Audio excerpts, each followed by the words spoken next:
Sino po sa inyo si Jose Rizal? Si Jose Rizal ang ating pambansang bayani.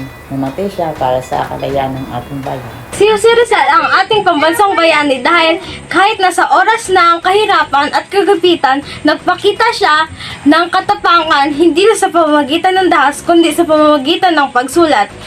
Ginawa niya ang lahat ng makakaya niya upang matulungan ang mamamayan na may umulat ang sarili upang mapalaya ang Pilipinas mula sa Espanyol. Si Jose Rizal ay ating pambansang bayani at isa siyang ophthalmologist.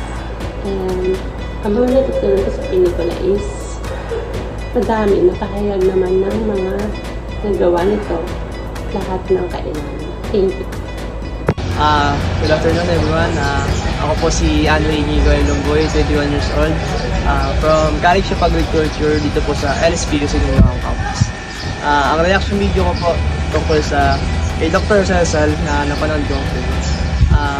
Si siyang bayani at siya ang nagligtas sa atin sa kami ng mga Kastila. Hindi lamang sandata ang kanyang ginamit para tayo ay iligtas sa mga mananakop at umaalipin sa atin.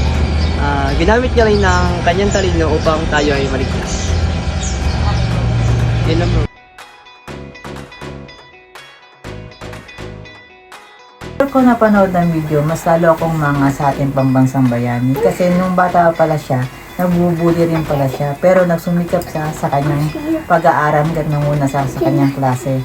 Habang lumalaki siya, nagsulat siya ng mga nobela upang makatulong sa pagpalaya sa ating bansa.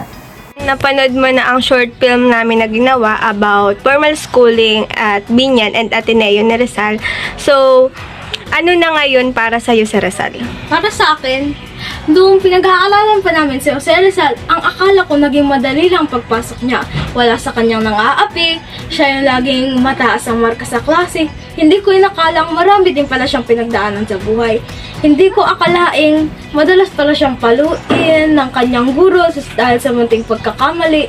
Madalas din pala siyang pinagmamaliit ng kanyang mga kaklase. Di ko rin inakalang nakulong pala ang kanyang nanay. Sa murang edad pa lang, nasaksahan niya rin ang pagkamatay ng 3 paring martir. Hindi ko inakalang naging mahirap pala ang buhay noon ni Jose Rizal. Ang buong akala ko, madali lang. Yung parang nag-aaral lang siya, palagi siyang mataas ang marka. Hindi ko akalain ganun pala ang pinagdaanan niya. Si Jose Rizal ay pumunta sa Pinay Manila at nakapal ng mataas na grades at natural history, chemistry at physics.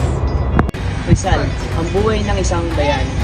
Sa aming pinanood na dokumentaryo patungkol kay Dr. Rizal, marami akong nalaman ng mga detalye upang lalo pang makilala ang ating pambansang bayani.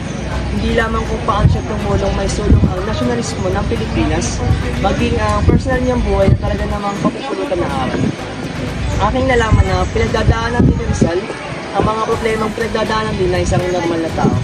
Katulad ko na kahit siya ay isang kilala at matalino at kilala rin na maraming talento. Yun lang.